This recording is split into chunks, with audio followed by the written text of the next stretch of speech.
ये देखिए दोस्तों 15 kg का बॉयलर मुर्गी और इसका सारा भंडार निकाल कर अंदर का और उसमें डाल दिया गया है मसाला और इतना बड़ा अंडा सिलाई और करके तेल से सारा लेप लगा के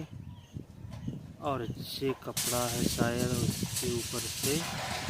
पन्नी को पैक करके आगे की भट्टी में और चुड़कर आया बाहर। ये है अंडा, इतना बड़ा अंडा दोस्तों, ये देखिए क्या बात, 15 kg। और ये देखिए दोस्तों इतना बड़ा